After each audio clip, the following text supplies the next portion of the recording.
12. 모스크바에서 돌아온 후 처음 얼마 동안 레위는 창피스럽게 거절을 당한 일을 돌이켜 생각하고는 몸을 떨며 낯이 빨개지곤 하였는데, 그럴 때마다 그는 속으로 이렇게 혼잣말을 하였다. 난 물리시험에 1점을 맞고 2학년에서 낙제를 하였을 때에도 역시 낯이 빨개지고 몸을 떨며 이제는 세상 만사가 다 글렀구나 생각했었지. 또 그 후 누님께 부탁받은 일을 망쳐버렸을 때에도 마찬가지로 내 일은 다 틀린 것으로 간주했고, 그런데 실제 어떤가? 몇 해가 지난 오늘날 다시 회고해 볼 때 어쩌면 그만한 일을 가지고 그렇게 낙심할 수 있었던지 오히려 이상할 지경이거든. 이번 불행도 역시 마찬가지일 테지. 시일이 경과함에 따라 여기에도 차차 허심해질 거란 말이야. 그러나 석 달이 지났건만 그는 이 문제에 대하여 좀처럼 허심해질 수가 없었으며, 초기에 있어서나 다름없이 그것을 회상하기가 매우 가슴 아팠다. 그는 들뜬 마음을 가라앉힐 도리가 없었다. 그것도 그럴 것이 그처럼 오랜 세월을 두고 가정 생활을 동경하여 온 그가, 자기가 이제는 가정 생활을 위하여 충분히 숙성되었다고 믿어 의심치 않던 그가 지금 의연히 결혼을 하지 못하였을 뿐더러 오히려 그 어느 때보다도 결혼이라는 것과 인연이 멀어진 것이다. 그는 그의 주위 사람들도 모두 느낀 바와 같이 자기 연배에 호랍이 살림을 한다는 것은 좋지 않은 일임을 자신 뼈저리게 느끼고 있었다. 그는 지금도 기억하고 있지만 모스크바로 떠나기 전에 한 번은 그가 평소에 실없는 말을 주고받기를 좋아한 니콜라이라는 가축을 돌보는 순박한 농군을 붙들어가지고 "어떤가 니콜라이, 난 장가를 들려네" 하고 말을 건 적이 있었다. 그랬더니 니콜라이는 그것이 하등 의심을 품을 여지조차 없는 문제라는 듯 "그야 옛날에 벌써 드셔야 했을 것지요, 나으리님" 하고 서둘러 대꾸하는 것이었다. 그러나 결혼이란 문제는 지금 그 어느 때보다도 그와는 인연이 멀어졌다. 자리는 이미 차지한 처녀가 있는데 이제 와서 그 자리에다가 자기가 아는 처녀들 중 아무개는 난쳐놓고 생각해볼 때 그것은 도저히 불가능한 일로만 여겨지는 것이었다. 그뿐만 아니라 자기가 거절을 당한 사실이며 여기에서 자기가 논 멋쩍은 역할이며를 다시 회상할 때 그는 뼈저린 수치감을 못내 참을 수가 없었다. 내가 잘못한 일은 여기 아무것도 없다고 10번 20번 그는 자기 자신에게 타일러도 보았지만, 이 회상은 그와 유사한 다른 여러가지 회상과 마찬가지로 그로 하여금 치를 떨며 부지중 낯을 붉히지 않을 수 없게 하는 것이었다. 그는 과거에도 여느 사람들과 마찬가지로 양심의 가책을 느끼지 않을 수 없는 좋지 못한 행실, 그 자신도 자인하는 이 있었다. 하지만 이런 좋지 못한 행실에 대한 회상은 근본의 이 하찮은 그러나 부끄러운 회상에 비해서는 훨씬 덜 그의 마음을 괴롭히는 것이었다. 이번에 받은 가슴의 상처는 아무리 해도 가시지를 않았다. 게다가 또 이와 같은 회상과 아울러 자기가 거절을 당했다는 사실, 그날 밤에 자기 몰골이 다른 사람들에게 얼마나 초라하게 보였겠는가 하는 생각이 잠시도 염두를 떠나지 않았다. 그러나 한편 시간과 사업은 커다란 작용을 하였다. 뼈아픈 회상은 그의 눈으로 볼 때 하잘 것 없는, 그러면서도 기실 중대한 의의를 가지고 있는 농촌 생활의 여러가지 사변들로 하여 점점 뒤덮여갔다. 날이 가고 달이 바뀔수록 그는 끼찌를 생각하는 도수가 차차 떠졌다. 그는 끼찌가 이미 결혼했다거나 혹은 불일간 결혼하기로 되었다는 그런 기별이 오기만을 일일 천추의 생각으로 기다렸다. 이런 기별이 마치 앓는 이를 뽑아버리듯 그의 상처를 깨끗이 써주리라고 바랐던 것이다. 이러는 사이에 어언간 봄이 왔다. 이제나 저제나 봄을 기다리는 사람들의 애타는 기대를 저버리는 변덕도 없이 화창한 봄이 급작스레 찾아왔다.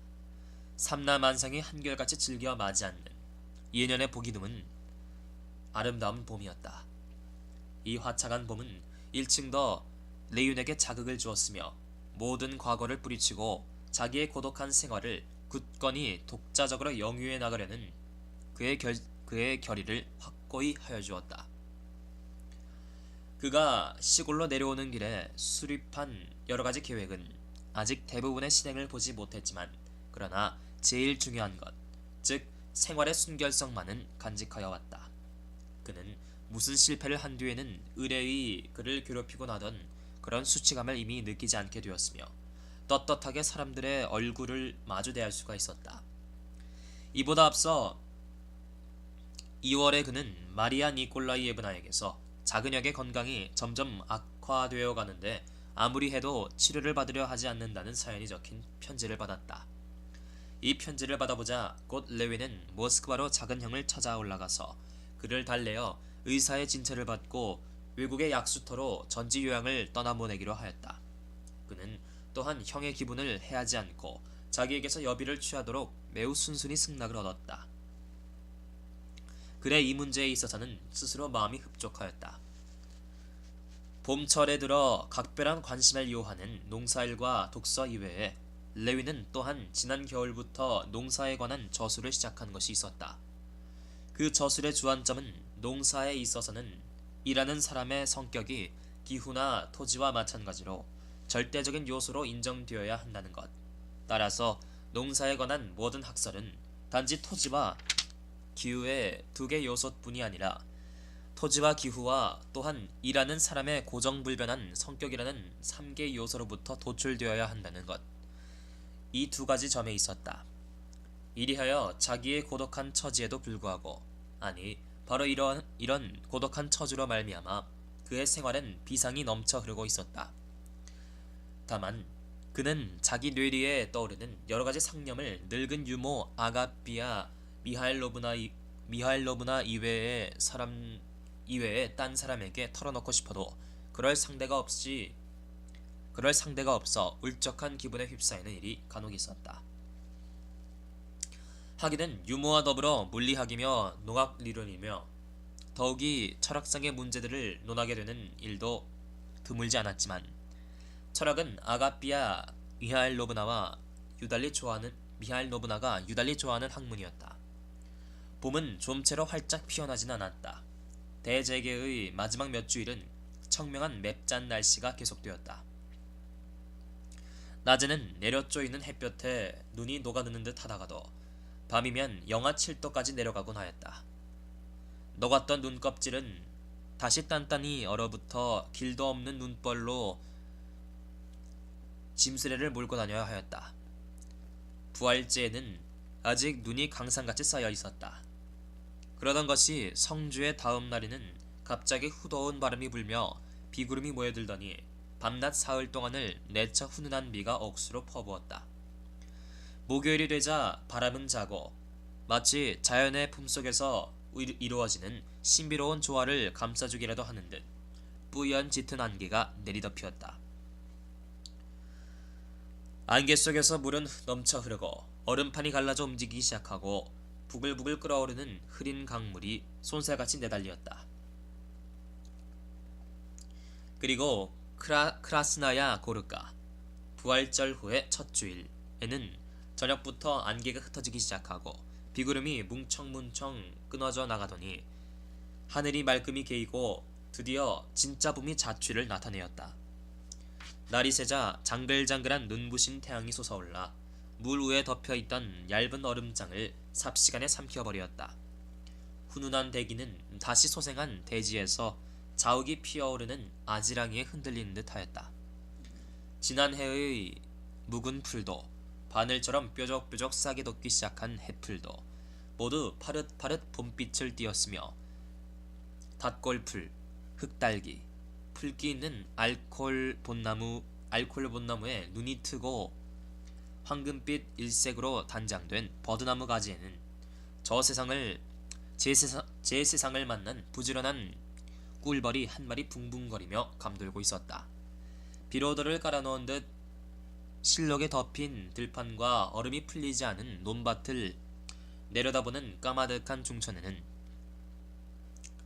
종달새가 지저귀고 거무틱틱한 빗물이 고인 저지와 진파루에서 촉새들이 울어대며 높은 하늘에는 두루미와 기러기 떼가 봄철이 찾아온 것을 알리려는 듯 울며 지나갔다.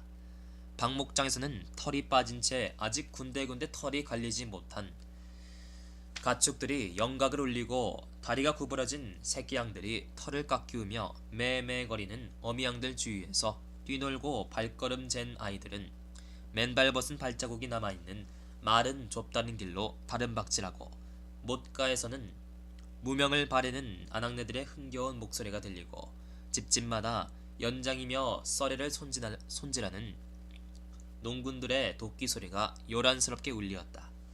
진짜 봄이 왔다.